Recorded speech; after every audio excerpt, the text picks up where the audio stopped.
নমস্কার, শুভ সন্ধ্যা। র্যাপিড টাইমসে আপনাদের সকলকে স্বাগত। সারাদিনের সমস্ত খবর নিয়ে আমি দিয়া। রবিবার রাজ্য জুড়ে প্রায় 450টি দুর্গাপুজোর ভার্চুয়ালি উদ্বোধন করলেন রাজ্যের মুখ্যমন্ত্রী মমতা বন্দ্যোপাধ্যায়। রাজ্যের বিভিন্ন পুজোর পাশাপাশি রাজগঞ্জের পাঘালুপাড়া যুবক সংঘ মহিলা বৃন্দের পুজো ও শ্রীসংঘ ক্লাবের পুজোর ভার্চুয়ালি উদ্বোধন করলেন মুখ্যমন্ত্রী। জয়নগর কাণ্ডে 3 মাসের মধ্যে ফাঁসির সাজা হবে, যে অন্যায় করবে তার বিরুদ্ধে ব্যবস্থা নেওয়া হবে, পুজোর উদ্বোধনে বললেন মমতা বন্দ্যোপাধ্যায়। পুজোর আগে শেষ রবিবার শিলিগুড়ির বিধান মার্কেট সহ বিভিন্ন বাজারে কেনাকাটা সারতে উপচে পড়ল ভিড়।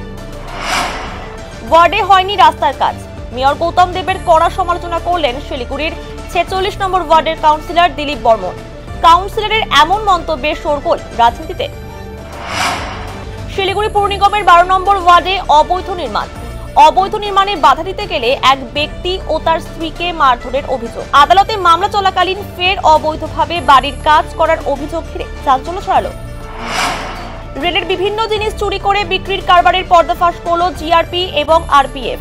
শিলিগুড়ির 7 নম্বর ওয়ার্ডে একটি কাবাড়ি দোকানে অভিযানে উদ্ধার হলো প্রচুর পরিমাণে রেলের সামগ্রী।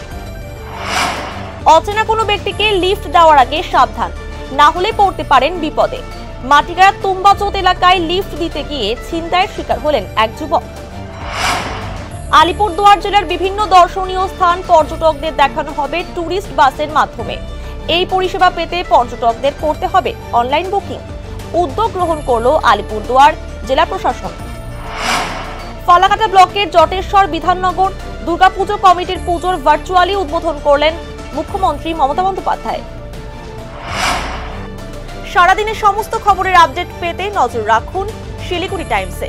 শিলিগুড়ি টাইমসের খবর আপনারা পেয়ে যাবেন শিলিগুড়ি টাইমসের ইউটিউব, এক্স হ্যান্ডেল, থ্রেডস এবং ইনস্টাগ্রাম পেজেও।